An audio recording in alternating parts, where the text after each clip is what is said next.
the expert out there on this concept of working through and producing documentation as a conversation as opposed to a monologue.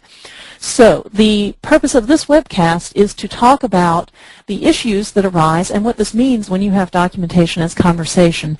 Anne is also in the process of writing a book with a rather similar title, and we are looking forward to seeing that released, I think, within the next couple of weeks or so. So, Anne, I will hand it over to you and take it away. Okay, great.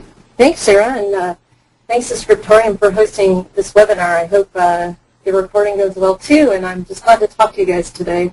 Yeah, like Sarah said, I've been working on documentation as conversation for over a year now, trying to find out more about blogs and wikis and social media and the social web, and how does it affect our deliverables.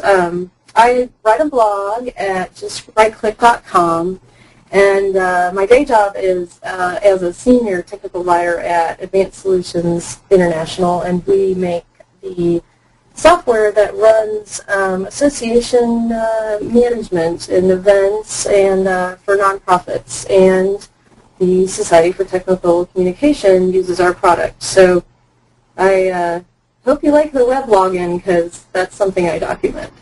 I also volunteer with a group called Floss Manuals, and we write free documentation for free software, and I got connected to them with the One Laptop Per Child project, whose goal is to get one laptop into the hands of children in underserved and underdeveloped nations.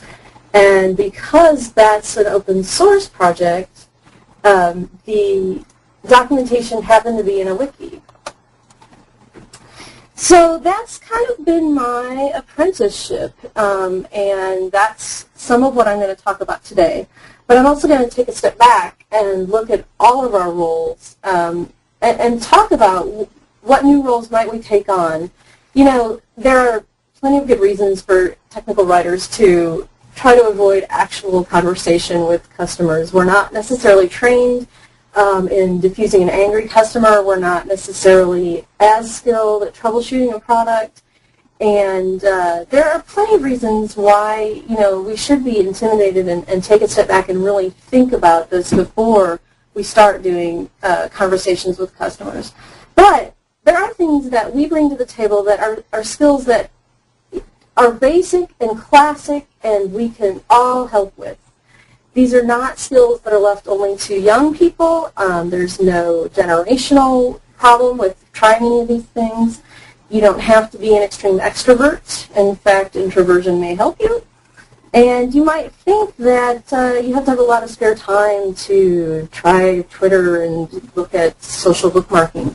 But what I want to talk about today is that there are a lot of skills that we already bring to the table, and we just have to translate them into this new type of deliverable.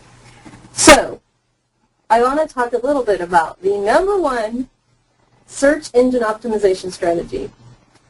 And I can't really ask you guys what it is, but I want to let you know the number one SEO strategy is producing tons of good content. So if I haven't convinced you yet that we're going to be good at this, I don't know what else to tell you. So let's talk a little bit about why would we try conversation? And how has TechPubs changed? How has our career path changed, and how will it change in the future? The price of publishing has gone way down. And because of these technologies, anyone can have a thought and publish it to Twitter, publish it to their blog, and they haven't had to buy a printing press. This is the kind of thing that has changed. They have a thought and you express it. And a lot of it is having to do with how strong of a powerhouse Google and search is. I wrote a blog for Talk.bmc for 3 or 4 years, and I had a lot of content that had to do with a product, BMC Performance Manager. Well, interestingly enough, I still get hits on my blog when people search for BMC Performance Manager, and they arrive at my blog through Google.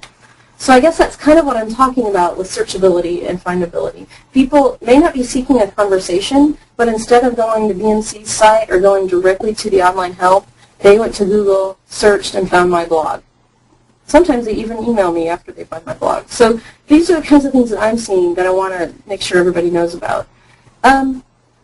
There's also the sense of interactiveness. Instead of just this broadcast medium, you can go chat with people at a company. You can go out on their wiki and add a comment to a page, perhaps even edit it.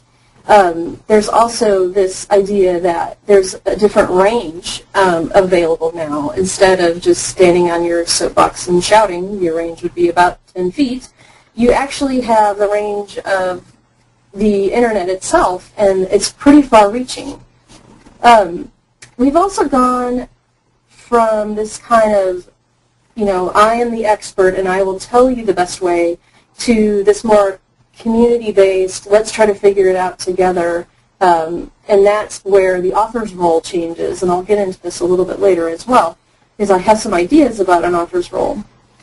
But the other thing we need to understand is there are other conversations going on. How can we go out and look for these conversations in communities, and how can we perhaps find potential gold mines to bring back into your own product's user assistants? So what we're going to do next is kind of a fast tour of social media and the social vocabulary that goes along with it. And these are the kinds of things that you might have to just kind of step into one at a time. And for some of you, this may be a review. The one I like to talk about first is called tagging. And what I'm going to do is kind of switch back and forth between my web browser and this PowerPoint. But basically, tagging is a way of adding keywords to content. The content can be a blog post. The content could be a video. It could be a photo. And any keyword goes in tagging. And this is called, the collective set of these tags is called a folksonomy. And it's because it's a taxonomy created by everyday folks. I just kind of like that word, so I like to throw in folksonomy. It is flexible, so it allows for any term. So if you're accustomed to, say, a corporate style guide that insists that you use the gerund form before entering it in an index or entering it as a keyword in search, this might be a little jarring to you because, frankly, anything goes. But the nice thing about tagging is this visualization of these tag clouds. And tag clouds are basically just a visual method to display tags, and it shows you the popularity of the tag, or as in how many people have clicked through to it, or it shows you the most used tag, the most content. And so they might use a larger font size, they might use a bold, that kind of thing.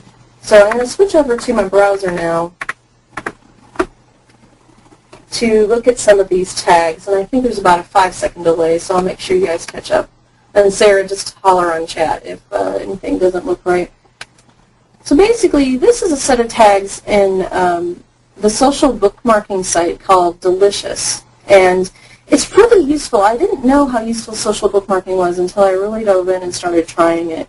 But this shows a tag cloud of sorts. It's basically an interesting way to tell what I'm interested in and what I am tagging.